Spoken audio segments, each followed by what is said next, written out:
Thank you so much. Thank you all for having me this evening. But I have to say, and I mean this quite sincerely, it's next month's talk you want to go to. If you haven't heard Sunny speak before, she is absolutely amazing. What a fascinating topic. I might make the drive down just because any chance I have to hear from her. I've heard her bison talk quite a bit, but I haven't heard her wild horse talk. So as always, thank you, Jerry, for just the amazing programming that you're doing here.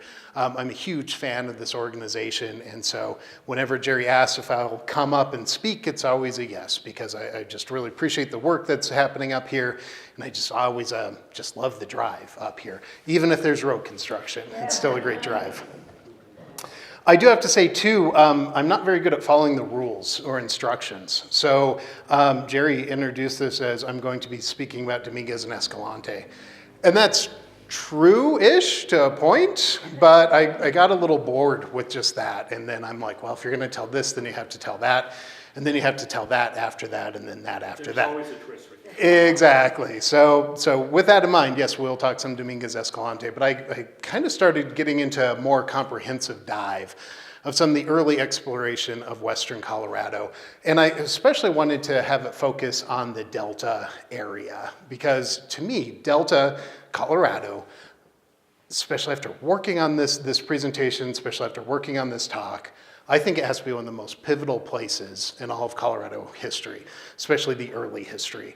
That crossing of the Gunnison River, there's like certain places within a state or a region or a country that just have like this almost mythical draw to it. And I have to say that crossing of the Gunnison there, man, it's amazing how much that has been used in all different types. So I kind of wanted to really focus the talk around that. As was mentioned, though, I'm also part of the efforts to help celebrate the 250-150 celebrations, which are next year. Next year, of course, is 2026. That'll be 250 years since the signing of the Declaration of Independence. It'll also be 150 years since the centennial state, that is Colorado, became a state. We're the only state that gets to celebrate two major milestones. So we get to celebrate the 250th birthday of the United States. We also get to celebrate the 150th birthday of the state of Colorado, which of course became a state on August 1st, 1876. So I'm going to tell you a little bit more about that project at the end, because some of this ties into that. And I also want to tie in a plea, if you will, to have you get involved and tell you how to get involved. So I do also love this setup. My only disappointment, though, is that I didn't grab the cooler for a riser. I was looking for a six-pack in there, and it was sadly empty. So next time. But other than that, we can make this work for sure. And again, I do also love working in nonprofits. I love the ingenuity that goes into working in nonprofits. And I mean that very sincerely, no sarcasm at all. Like, when we found out the projector wasn't quite working, it was like, cool, let's figure something out. And we got it figured out in 5 minutes. So again, I just love nonprofits, and I appreciate your guys' patience in us getting kind of a late start, and also just kind of having this unique setup on top of a sadly empty cooler. So as I mentioned, I wanted to expand this talk out a little bit more to be a little bit more of a comprehensive view of the early exploration of Western Colorado. And what's fascinating about this is that some of the exploring parties that came in here were the first exploring parties into the American Southwest. This was one of the gateways from New Spain, looking at what was north of them, looking at what was up around us. And the first party to come through here, the first party to really enter the state of Colorado, the first party to go into something that wasn't today's New Mexico and Arizona, was Juan Rivera. And so a couple of quick facts. I'm going to start each little expedition with some quick notes, some quick facts here. So Rivera came up here in 1765. So we're talking 11 years before Dominguez and Escalante. So we've already missed the 250th anniversary. We're going to have to celebrate the 270, I don't know. It's kind of late in the day for math. Rivera actually took two expeditions in here, which I'll talk about here in just a quick minute. Again, the leader of our expedition is Juan Rivera. His route took him from modern-day northern New Mexico right into our backyard, right? Just 15 miles down the road into Delta, Colorado. And the purpose, though, the purpose of the expedition is something that has been debated by historians for quite some time. But what kind of the general consensus is right now, especially off of the work done by a local archaeologist out of Montrose named Steve Baker, is that Rivera was probably investigating the rumors of a mythical land to the northwest of New Spain, a mythical land where there are people with great big beards, unlike most of the other Native American tribes that have been seen. There's rumors of a group of people that wore clothing that was very European. There's rumors of people that spoke a language unlike any of the other Native American cultures. And they called this area Tiwayo, so the legend of Tiwayo. And Rivera was probably really interested to seeing if that was true. If there really was, to the northwest, either a renegade group of Spaniards that had gone off and started their own colony, or one of the things that Spain was worried about, maybe these are Russians, maybe these are the English, maybe these are the French, maybe there's another European power closer to our frontier than we ever imagined. Or maybe it's just a whole new culture that we know nothing about. And what makes that so unique is that Rivera's expedition into the Northwest, Rivera's expedition up to this area, wasn't necessarily based around prospecting. It wasn't necessarily based around military conquest, wasn't even directly tied to trying to convert. Instead, it was to go and really investigate this rumor, is what it appears. So they leave northern New Mexico. Let's go this way. Did it change? I've done talks when I can't see the thing and I'm 5 slides in. Okay. So they leave northern New Mexico. This was their second trip in 1765. Excuse me, that summer they'd gone into the La Plata Mountains and poked around. That probably was for prospecting. But here now in the fall, starting in September, the group makes their way up and they take kind of a long route. They go through Dolores, what's now Dolores, Colorado. They really struggle with some of those canyons. They end up kind of in the Paradox Valley. Then they swing on down kind of across the Uncompahgre Plateau and they end up here. When I say here, I mean in Delta County. They end up basically at the town of Delta, at that crossing. Again, this was an expedition to really not even look for trade. This is an expedition to see what's out there. On October 15th, the party reached Rubidoux Creek, which of course is near the town of Montrose. And in Rubidoux Creek on October 15th, Rivera carves his name into the canyon wall. A lot of historians and archaeologists are saying this is probably the oldest carving in the American Southwest by a European, again, outside of New Mexico or Arizona. So this is like really, really early records of European influence in this area, is that inscription. Steve Baker, a number of years ago, along with a couple of other archaeologists, actually went into the canyon, and it's a little debatable if they found the inscription, but it appears that they probably did, or at least a good candidate. So we're talking a rock inscription over 250 years old is really not too far away from here at all. How many of you have been to El Morro, New Mexico? El Morro National Monument? Yeah, so there you have stuff going back to the 1500s, which is incredible. But again, to have something up here in Colorado is absolutely amazing.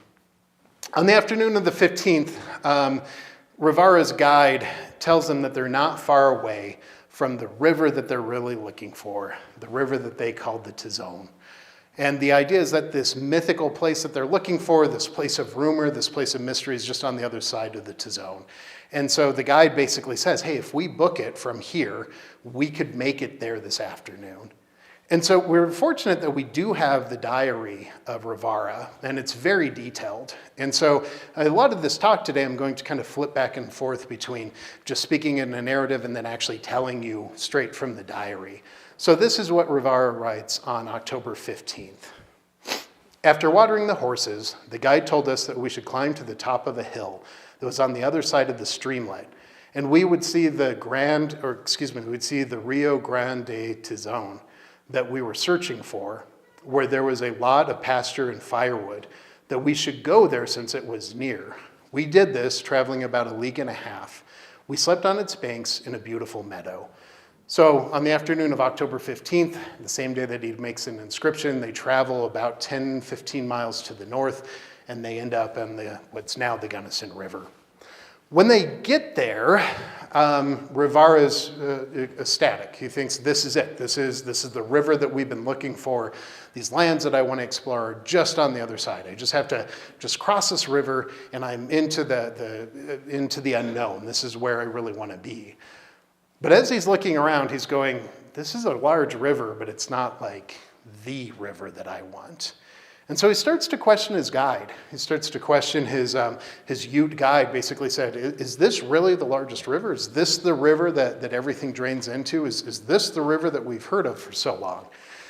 And the guide finally fesses up and says, well, this river enters into another river, and maybe that's the river that you want. That, of course, would be up by modern-day Grand Junction. But the guide is extremely hesitant to have Rivera move past there. And I'm going to read his diary entry here. One of the things that I do want to make clear is that when I'm reading from diaries from the past or journal entries, these are not my words, right? So I try to give you the language that was used at the time, but please understand, these are not my words. Got it? Clear? Got that on film? All right, very good. So Rivera starts to interview his guide, basically says, is this really the river that I'm looking for? And the guide fesses up and basically says this. A short distance, about a day's walk, there is a kind of people who, when the hunting is poor, eat their children for substance. At another day's journey, one finds other people who are very white with hair the color of straw. These are very much enemies of all the other nations. One must travel 2 days among them, but it must be only one at a time and at night. Then one goes to the foot of a small sierra, where there is a very large lake. There are people who live there like rocks, and more of them than rocks. And there one takes the route to the base of the sierra, and one goes to the Spaniards, who live on the banks of a small streamlet of ample water. This is their first settlement. Then they have houses like ours and our Spaniards because they speak the language like we do. They are with heavy beards and they wear buckskin. So think about that for a second. Basically what this guide is saying is, I could take you across this river. We could go to an area with a really, really large lake or two. Kind of sounds like Salt Lake and Utah Lake, but the people that we'd have to interact with between here and there are just they're cannibals. We'd have to travel at night. There's no way we could go. When Rivera asked who had still insisted on being taken there, the guide said that we Spaniards who are going were very few, and that when we arrived, that the red people, as a sign of peace, they would take one another by the hand, or each of us by the hand. We would never meet again or return to our land, and they would kill the guides because they brought us. Our good captain should send many people, for only this way could we enter. So I want to kind of reflect on that passage a little bit. And again, we have to be careful with language here. This is the only time in Rivera's diary that he uses the term red people. And I don't think that that's meant as a slur, as is kind of common in our vocabulary. This seems to be referring to a very, very specific tribe. And that's one of the things that we're trying to parse out. So the fact that he actually uses that term, again, it's kind of a puzzle. It's almost interesting that the guide only uses that description for this very specific group. Also, when we talk about cannibalism, there is some evidence that there could have been some cannibalism in the Rangeley area centuries before. So there's an argument, there's a thought that they could be perhaps having this almost collective memory that even though this event happened long ago, these stories have been passed down and passed down.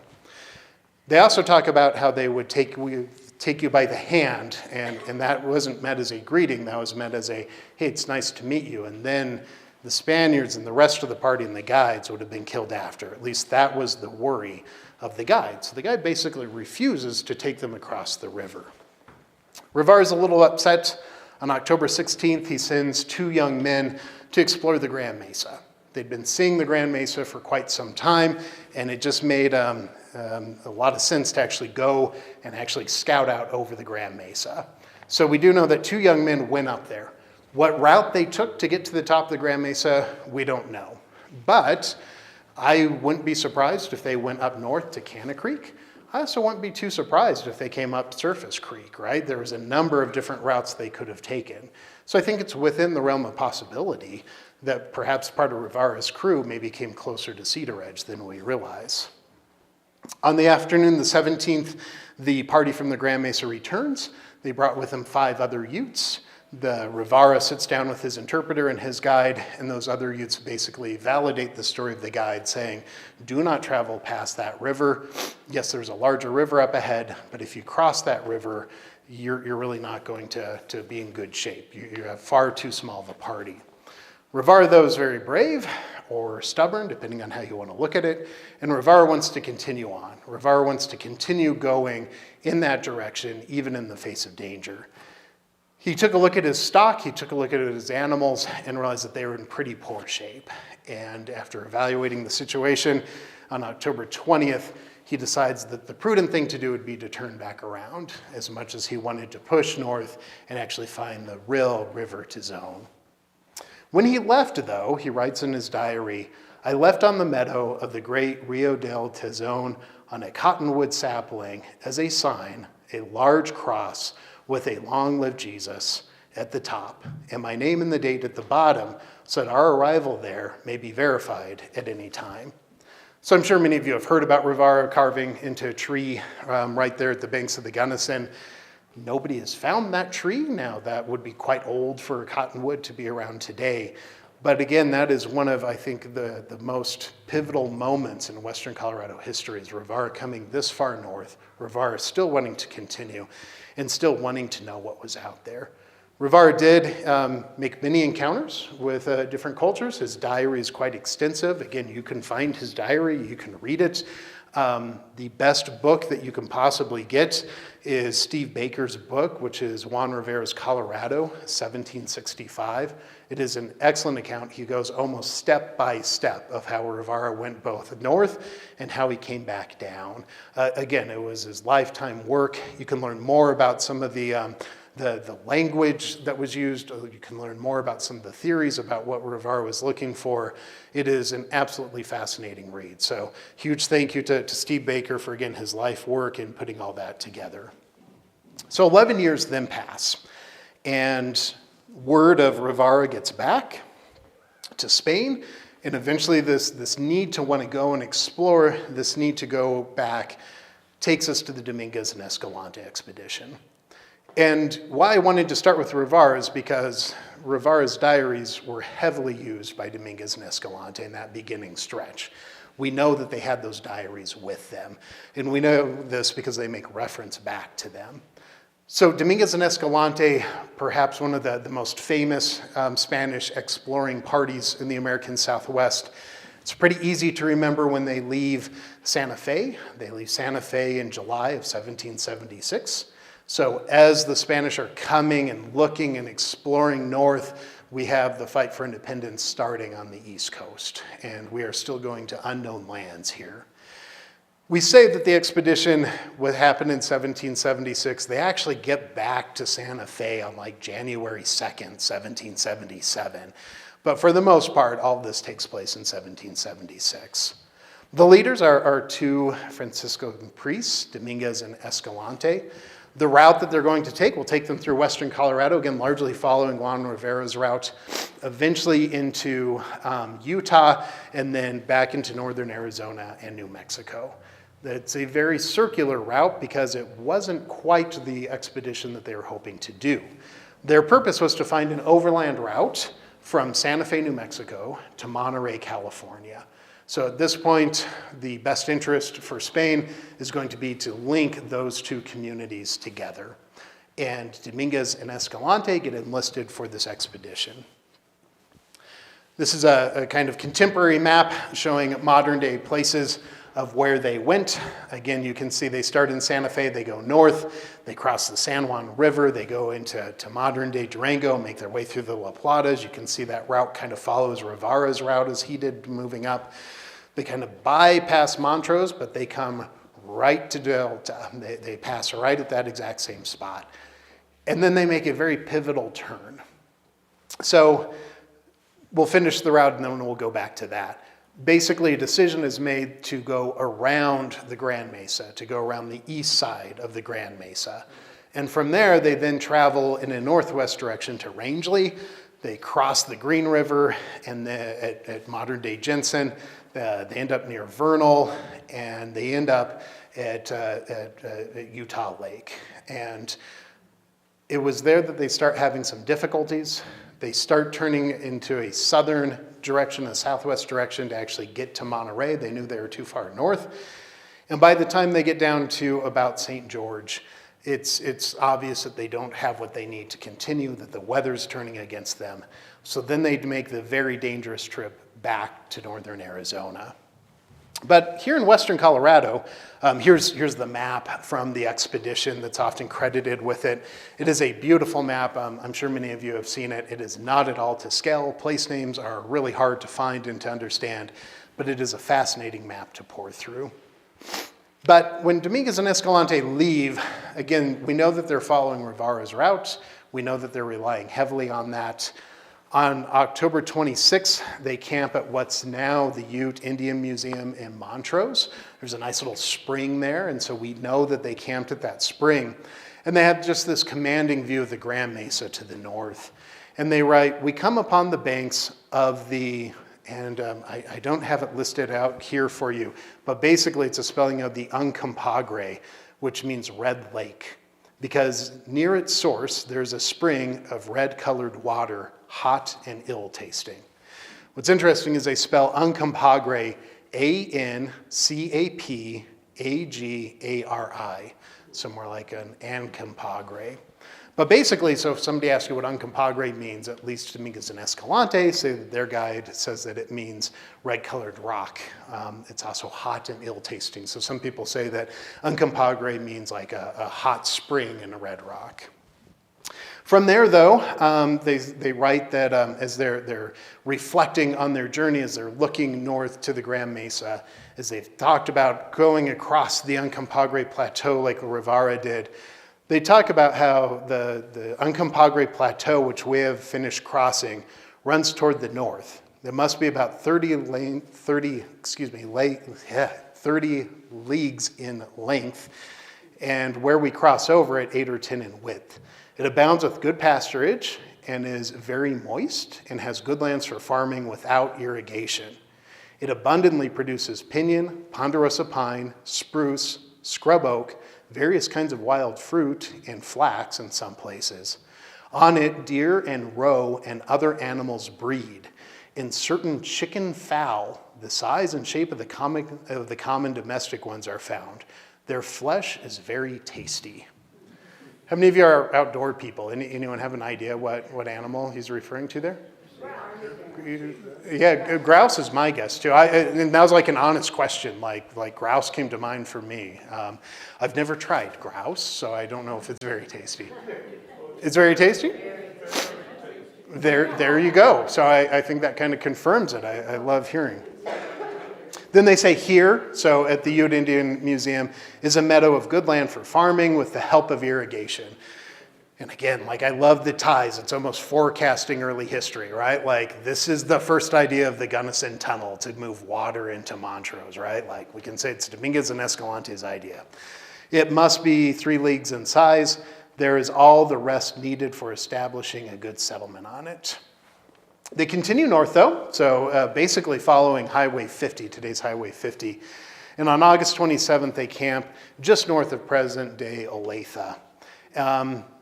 Along the way, one of the guides that Dominguez and Escalante had was also on Juan Rivera's trip, at least for this first part. And this guide says, wait a minute, I'm beginning to recognize this terrain from 11 years ago. I think I know where we're at. And so the guide tells them, this again is on August 27th, about 4 leagues to the north, this river, the Uncompahgre, joins another larger one named the San Xavier, which is what we call the Gunnison. To these two rivers already joined together, there came Don Juan Maria de Ribeiro, spelled with a B instead of a V, in the year 65. The meadow where he halted in order to ford the river, and where they say he carved on a poplar sapling a cross, the letters spelling his name and the expedition's year, is situated almost near the same junction on the southern side as where we were assured by our interpreter who came with said Don Juan Maria in the year mentioned. So in other words, we know for sure, this is all just proof to the fact that not only were they using Rivera's diary, they also had one of their guides. And they knew that this junction, this crossing, and yes, this junction of the Uncompahgre and the Gunnison was going to be vital. And so they make their way there. And on August 26, they end up right essentially where Rivera had camped 11 years earlier. And here again, they make a critical decision. They make this critical decision to turn to the east. And they make it almost right away. So they get to where Rivera had crossed, and instead of continuing that route north, or instead of starting to head west toward Monterey, at this point they knew they were they thought they were about 100 miles north of Monterey, and they knew they needed to start cutting back down. But it's interesting that at this time, they decide right away to follow the Gunnison River upriver, that they decide to go the opposite direction. And the next day, according to their diaries, they run into a new band of Ute, and one of them talks about the dangers that are found and how desolate and arid and difficult the land to the west was. But that's a couple days later, or a day or two later. And so I've often wondered if when they were at that bank, when they were at the Gunnison River, when they were where Rivera stopped, I wonder if they read that diary, and if they read that account of the people that eat their children to the north, and if they read that account of how you have to go and you can only travel at night one at a time for 2 days. And I wonder if they just took a natural look and said, well, let's maybe go that way and see what's that way. So it's just kind of an interesting turn of fate that instead of heading back, following a route that would take you with the river. Now, granted, when you are standing there, the river gets pretty rugged, right? You think about right before Escalante Canyon, you think right before Dominguez Canyon. That's still a difficult route, don't get me wrong. But it is interesting that they decide that their best course of action right away is to start flanking around the Grand Mesa. And again, on August 28th and 29th and August 30th, they start going along the south side of the Grand Mesa. They start swinging to the north. And again, they pick up another couple of guides. And one guide says that he is from an area, he's from a band of Ute who live to the northwest in an area that has a very large lake. And then there is a body of water that is very salty next to where he was. And one of the people in the exploring party gets super excited thinking, large body of salt water, that must be the Pacific Ocean. We are closer to California than we realize. Maybe this is an inlet sea that comes in. Maybe we really are closer to Monterey. So they take this other guide, this Ute guide, who gets them basically up here to the Salt Lake City area. And again, the expedition starts going quite poorly. They went through just tremendously rough terrain. It was around September 23rd that they reached Utah Lake. And then on October 11th, as they're starting to make their way southwest, they did the casting of the lots. They basically said, we are really low on supplies. People's health are pretty poor. It's starting to get cold. We are going to cast lots and basically have divine intervention tell us what to do. And when they casted lots, those lots basically told them that it was God's intent to have them return back to Santa Fe instead of continue on. So on October 11th, they make the difficult decision to start going down into northern Arizona, basically where Kanab is. They tried to find a crossing across the Colorado River, which was extremely difficult.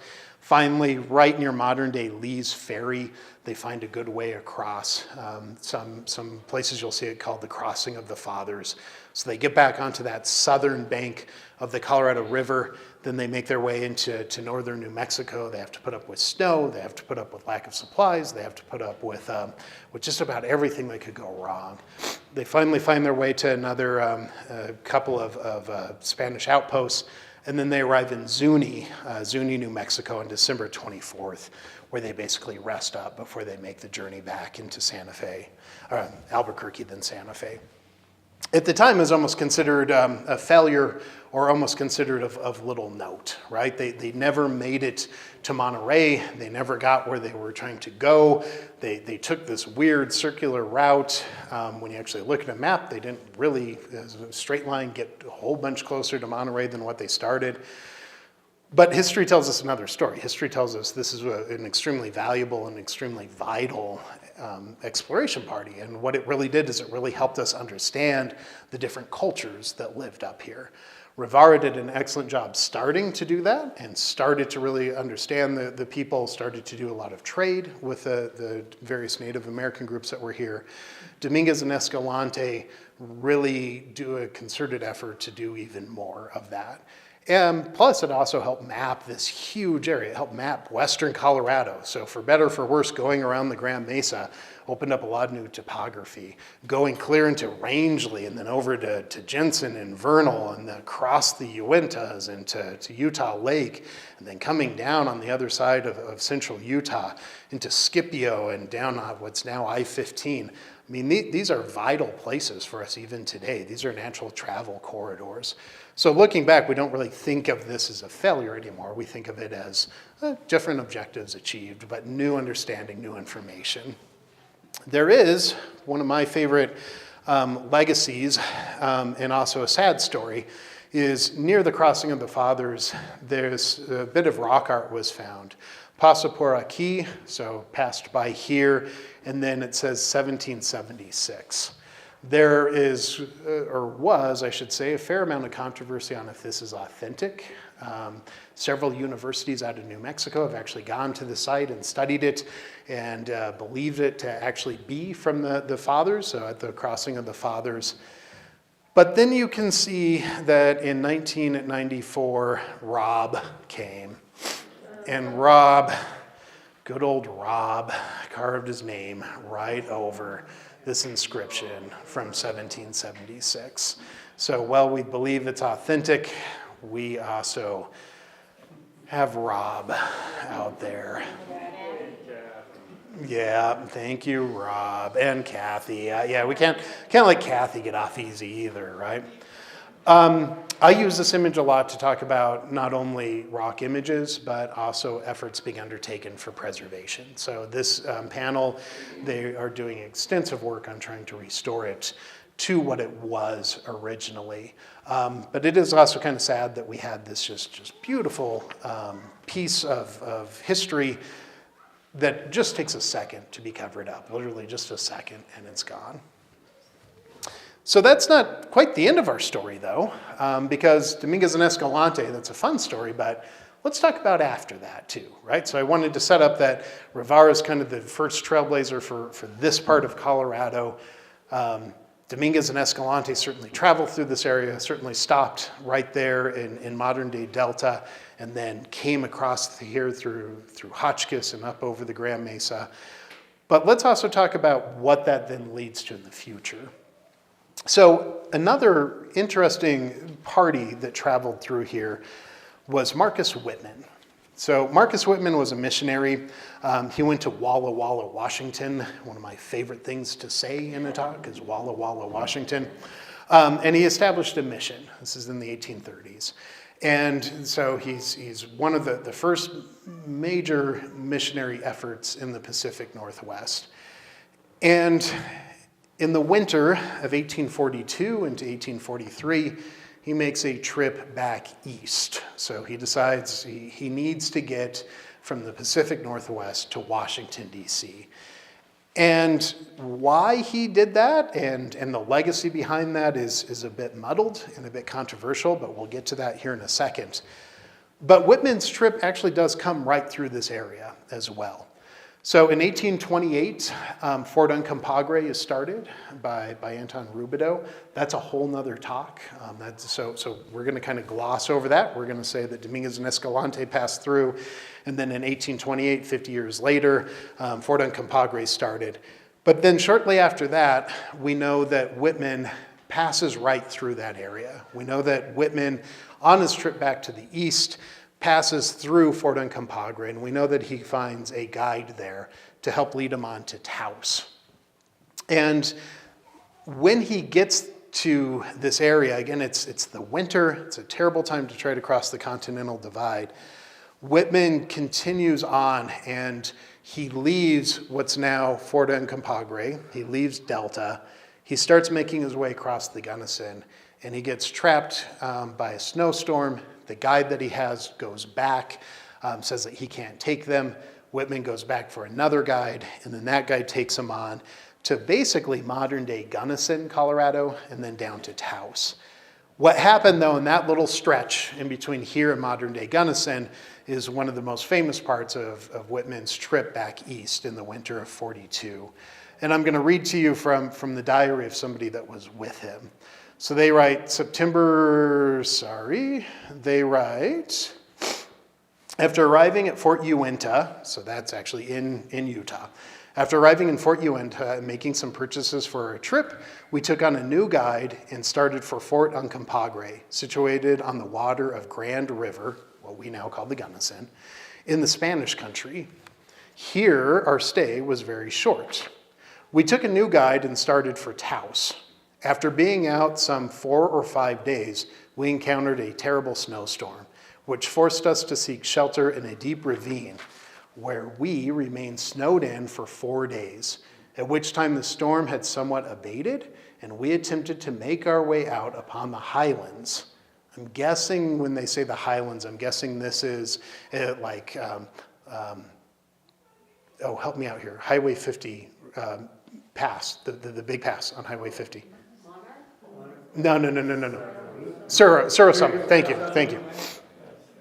I have so much cold medicine in my system right now. I can't even remember that. No, I'm guessing that when they say the highlands, like they're starting to make their way that way, right? You're not going to be down actually in the Gunnison. So anyway, we make our way up onto the highlands, but the snow is so deep and the wind so piercing and cold, we are compelled to return to camp and wait a few days for a change of weather. Our next effort to reach the highlands was more successful, but after spending several days wandering around in the snow without making much headway, our guide told us that the deep snow had so changed the face of the country that he was completely lost and could take us no farther. This was a terrible blow to the doctor, that's Marcus Whitman, but he was determined not to give up and without another effort. We at once agreed that the doctor should take the guide and return to Fort Uncompahgre and get a new guide, and I remained in camp with the animals until he could return, which he did in 7 days with a new guide. And we are now on our route again.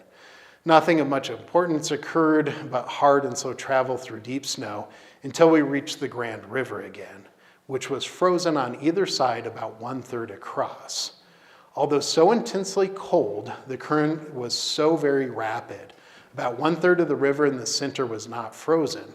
Our guide thought it would be dangerous to attempt to cross the river in its present condition, but the doctor, again Marcus Whitman, nothing daunted, was the first to take the water. He mounted his horse, and the guide thought it would be dangerous he mounted his horse, and myself shoved the doctor and his horse into the ice, into the foaming stream. Away he went completely underwater, horse and all, but directly came up. And after several rapids, he leapt from his horse upon the ice and soon had his noble animal by his side. The guide and myself forced the pack animals and followed the doctor's example, and were soon on the opposite shore, drying our frozen clothes by the comfort of the fire. So basically, again, to recap that, they get to this crossing of what was called the Grand River, what we now call the Gunnison there. They decide to still attempt a crossing, even in the middle of the winter. risking drowning, risking hypothermia, they still push through and push across. And this turns into this almost icon of Whitman's trip back east. This turns into one of the most retold stories, and a story told over and over again about how brave Marcus Whitman was and how he inspired the others in his party to make that move across, even if it was maybe a little foolhardy at the time, being in the middle of nowhere trying to attempt this. One of the things that I've noticed studying Western Colorado history is that the name Grand River gets passed around from river to river to river to river. And so you really have to understand what Grand River you're referring to based off of what time it's being referred to. As many of you know, the Colorado River was long called the Grand River until the 1920s. There are several people that believe that this Whitman story maybe took place closer to Grand Junction because that was the Grand River. Well, after reading this, you can tell that he was at Fort Uncompahgre, is making his way to Taos, goes back to Fort Uncompahgre, then goes back along the Grand, but at this time it's the Gunnison, what we call the Gunnison River. So I'm pretty convinced that this did not happen in Grand Junction or along anywhere on the Colorado River. I'm pretty convinced this happened closer to modern day Gunnison. There is a map that's going to be incredibly hard for you guys to see here. This is a map that shows modern state lines. Interesting though, the route that they have, you can see Fort, as I'm pointing on the screen that I have here, you can see Fort Uinta right here. But this has his route going like to the Four Corners versus we know he went to Fort Uncompahgre here and then across to Taos and over. So again, my thought is that this bit of history actually happened closer to your neck of the woods than the Grand Junction neck of the woods.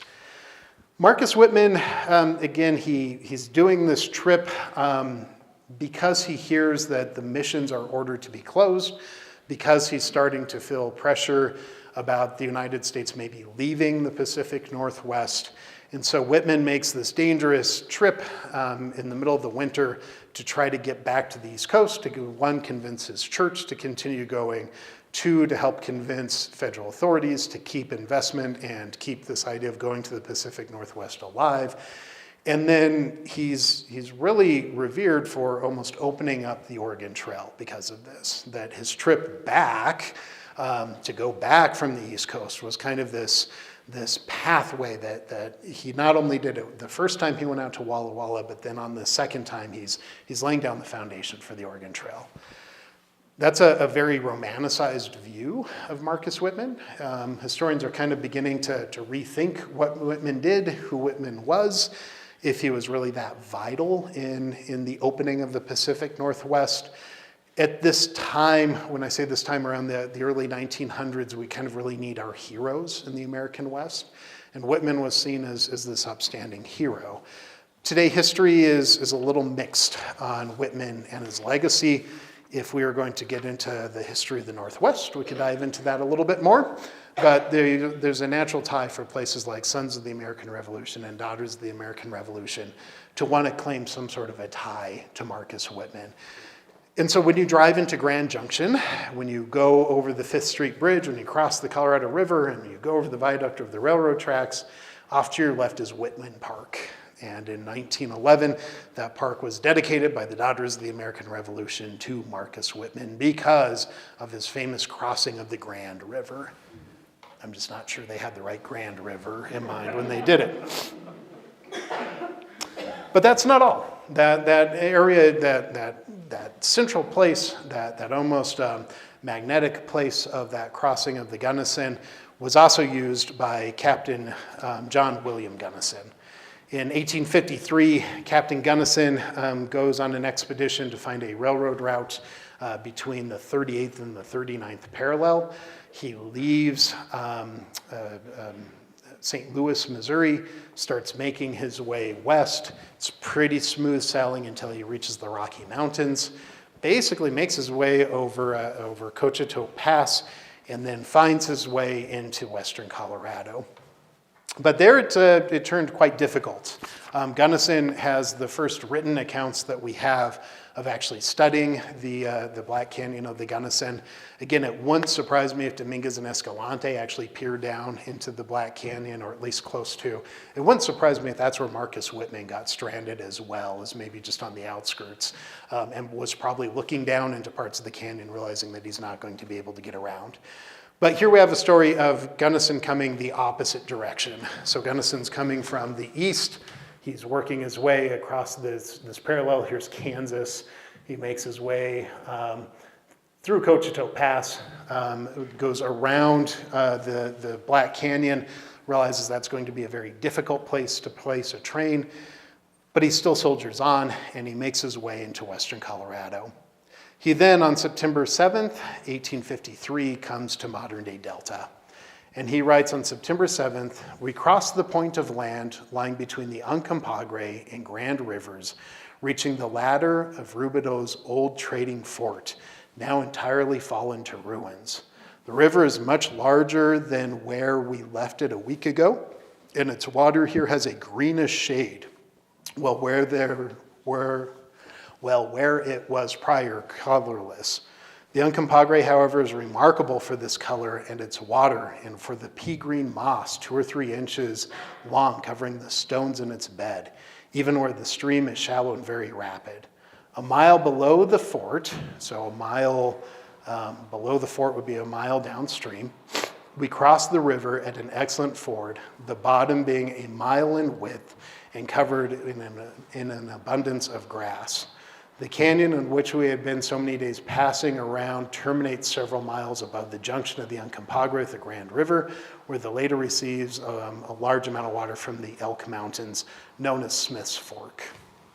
So again, Gunnison just naturally gets tied right into that same spot that Juan Rivera gets pulled into, that same spot that Dominguez and Escalante get pulled into, that same spot that Marcus Whitman came 2 times through. And then Gunnison, traveling from the other direction, also ends up at that very critical crossing of the Gunnison River right there at Delta. Gunnison would not exactly have a pleasant end to this journey. Gunnison would move up through basically what's now Highway 50, go into the Grand Valley there at Grand Junction, make his way into Utah. It started to snow on him, and on the middle of October, he divides his party into 2 to try to survey even more there in central Utah. And on October 26th, Gunnison and his party were attacked, presumably by a band of Utes. Gunnison and 7 other members were killed, and then the survivors were able to go off and find that other detachment and come look for survivors. They found one other survivor from that incident. So Gunnison ends up perishing due to this massacre in basically central Utah. And there you go. So then all of this, we'd be remiss to not mention the Old Spanish Trail passing through here. So the Old Spanish Trail, the oldest account of starting to put this trail together, connecting essentially Southern California, Los Angeles, and modern-day Santa Fe, was around 1829 with the Armijo route, which basically connects everything together. This trail had been used for thousands of years prior in various forms and various pieces. But by 1826, it's largely connected together. The route goes from New Mexico to Southern California. There are a couple of versions of the route. There's a northern route that takes you through Gunnison and Grand Junction, and also the crossing here at Delta. There's another route that kind of goes through the middle, through Durango up to Moab, and then there's a southern route that keeps you basically in Arizona and southern Utah. The goal of the Old Spanish Trail was, again, to connect these 2 major communities together, major parts of the Spanish, and then later United States, and of course parts of Mexico. The entire trail is about 1,200 miles long, with many variations within that, depending on what fork you took where and what variation you took due to weather and conditions. The main trade route, though, was designed to where you'd leave Santa Fe in November. The idea is that by November, you would take a train of about 150 mules, And that way you're getting some of the winter rains in the deserts.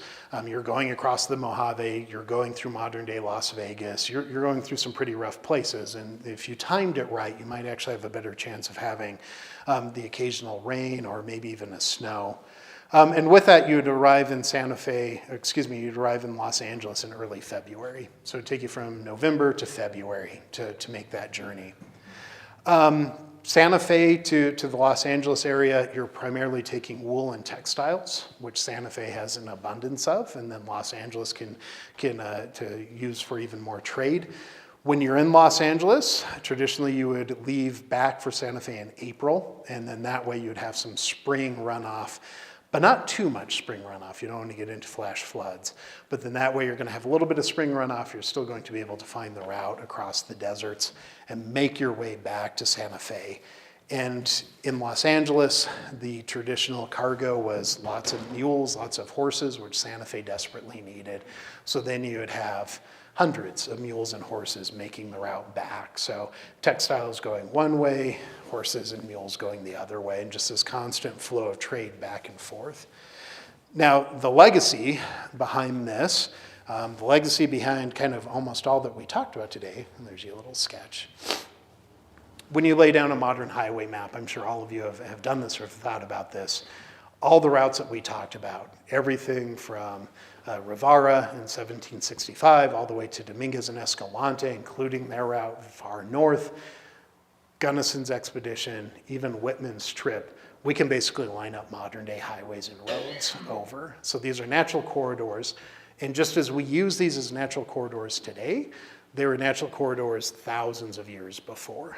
So although we talk about the exploration of Western Colorado, we talk about the exploration of the Southwest, that's a very Euro-American terminology for it, right? We also need to acknowledge that these natural passageways had been used for thousands of years before by many, many other cultures before that. And that almost sounds obvious to say, but this is kind of where research is starting to focus more and more on, is more of along the lines of not, let's look at these Euro-American heroes coming through and doing this. Let's also acknowledge that this land has been used, and it's been used, and it's been used, and it's been used by many, many people before. Does that make sense? All right. So, moral of the story, next year is going to celebrate not only the 250th anniversary of Dominguez and Escalante, it's also going to, or of the United States, it's going to celebrate the 250th anniversary of Dominguez and Escalante's journey through this area. Again, they're not the first people to journey through here. They're maybe the first Europeans to catalog traveling through this area. But we have to remember that there are people here long before that use the land, and people are people, and people follow natural travel corridors. But again, this anniversary coming up is something that the state of Colorado is very excited about. Again, we are tying in both the 250th and the 150th anniversaries of the United States and the start of the state of Colorado. And so we came up with the very technical term for that. I know you've heard me say it many times. You want to take a stab? When I write it out now, I put dashes in. Okay. Because if you break it down by syllable, you can say it. Go for it. Let's hear it. So, sesquins.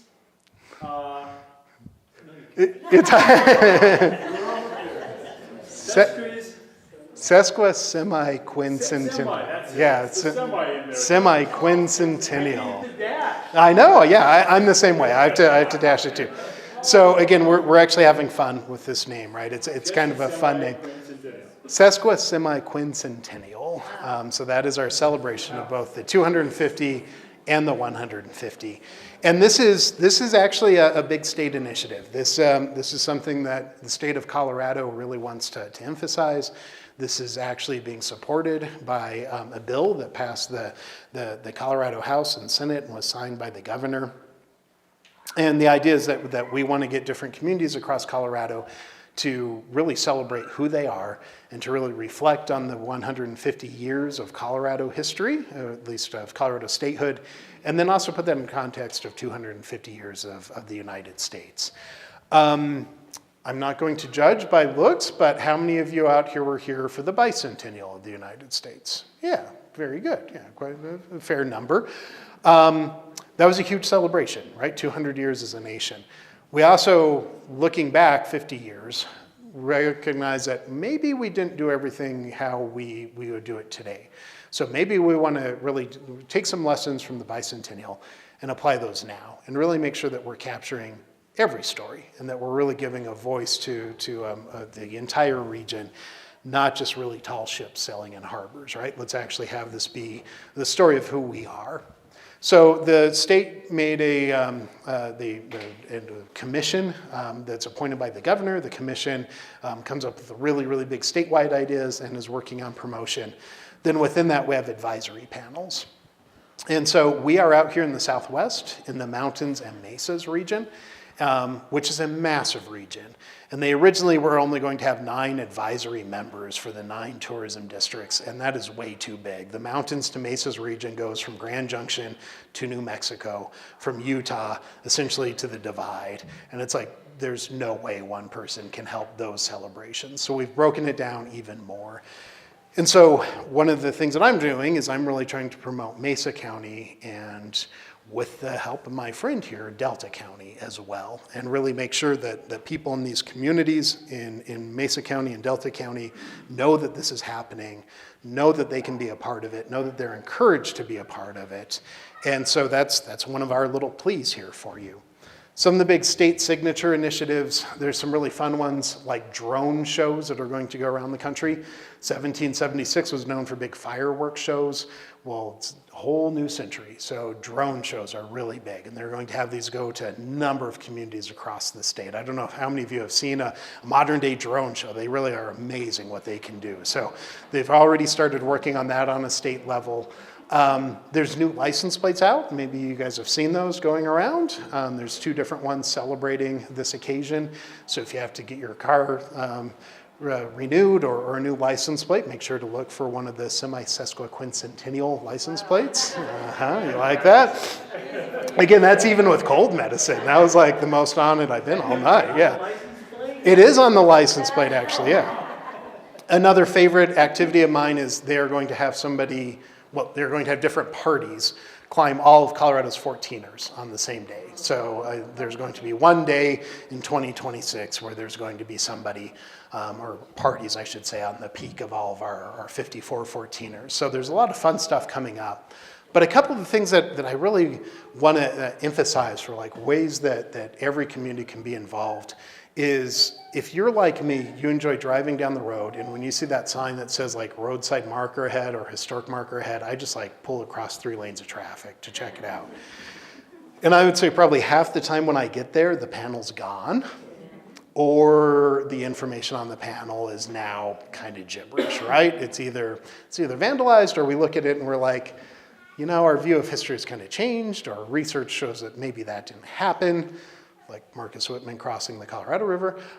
So like our understanding of history maybe changes a little bit. So there's a big push to change those roadside signs to be more updated and have them actually be current. So that's something that we're trying to get done across the state. There's another really big initiative called Colorado Heritage for All.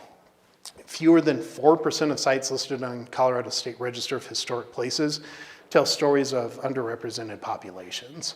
And so we're making a big push to get 150 new sites on the National Register that help tell stories that just haven't been told often.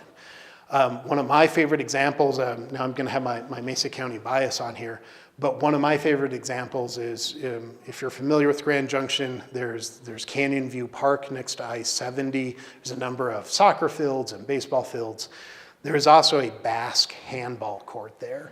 And I know all of you know your Western Colorado history, you know the Basque are instrumental in sheep herding in this area. And here's an area that the Basque would go for decades and play this unique game and have meals together and just celebrate that. Well, we were able to get that onto the state register and the national register. So that's an example of one of those sites. There is a fund that has been set aside by the state of Colorado to help get these sites listed. Getting something listed on a local register or a state register, especially the national register, is a heavy lift. There's a lot of research that has to be done. But if you have even an idea of something that can be there, there are resources being put aside by the state to help get through that really cumbersome process and actually get it listed.